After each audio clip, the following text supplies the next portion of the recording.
L'avion venu du Liban vendredi dernier, souriant, mais aussi grave. Comment vous vous sentez une semaine après? Ça va, je me sens bien. Je suis fatigué parce que j'ai pas eu le temps vraiment de me reposer depuis que je suis arrivé, parce qu'il y avait beaucoup de priorités. La priorité, c'était de voir Émilie, la compagne de Rémi, c'était de voir sa famille, c'était d'organiser les différentes manifestations en hommage à Rémi, et notamment, particulièrement l'hommage principal Au Quai mercredi Branly. soir au Quai Branly. Et puis en même temps, de commencer à rencontrer des médias, parce qu'avec Edith, on s'est promis sur place, quand on était là-bas, que si on sortait vivant, et on l'a promis aussi aux Syriens, que si on sortait vivant, qu'on arrivait à rentrer en France, on allait faire notre travail. Notre travail, c'est de témoigner. Normalement, on le fait en écrivant et en ramenant des photos. Moi, j'ai ramené très peu d'images.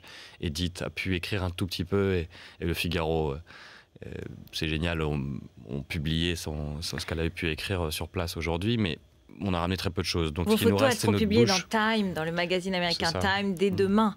Dès aujourd'hui, même, il est déjà en kiosque là. Ah voilà, donc on peut effectivement les voir, et elles sont très fortes, ces photos, puisque elles sont des photos de militants de l'armée de libération syrienne, mais aussi de bébés blessés dans l'hôpital que décrit Edith, de ruelles défoncées, Oui, même les grandes artères sont complètement défoncées. Le quartier de Baba Hammer est dans un état incroyable, c'est une espèce d'impression de fin du monde.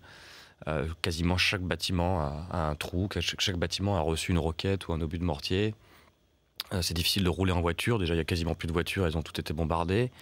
Et c'est difficile de se déplacer. Il y a des gravats partout, il y a de l'eau qui coule parce que les réservoirs d'eau sont touchés par les bombardements sur les toits. Aujourd'hui, ce quartier, il est pris par l'armée syrienne, il est contrôlé par l'armée syrienne. Ouais. Donc, ce qui s'est passé vendredi dernier, et jeudi dans la nuit, quand vous avez pu sortir, ne pourrait plus se passer aujourd'hui. Je comprends pas bien. Non, mais je veux dire, vous étiez encore dans un quartier qui était contrôlé par les rebelles. Oui, nous, c'était encore contrôlé par les rebelles, mais on sentait que ça n'allait pas durer. Voilà. On sentait que ça n'allait pas durer. C'était aussi une des raisons pour lesquelles on a voulu tenter un peu in extremis cette sortie.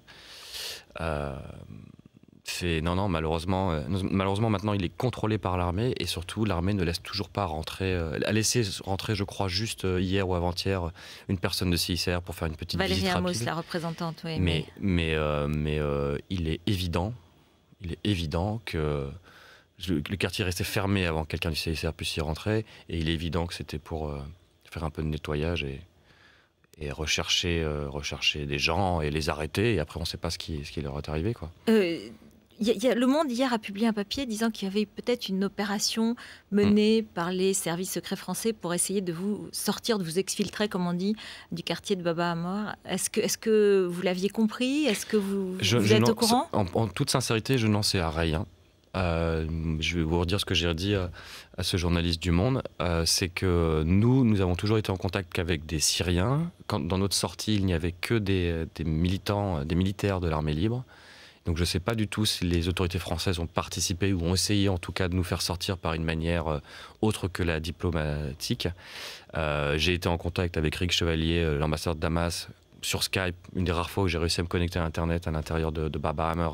Et je sais qu'il s'est beaucoup démené, d'ailleurs je tiens à en profiter pour le remercier, mais ce n'est pas l'issue diplomatique qui a marché. Donc je ne sais pas, en toute sincérité, je ne sais pas du tout.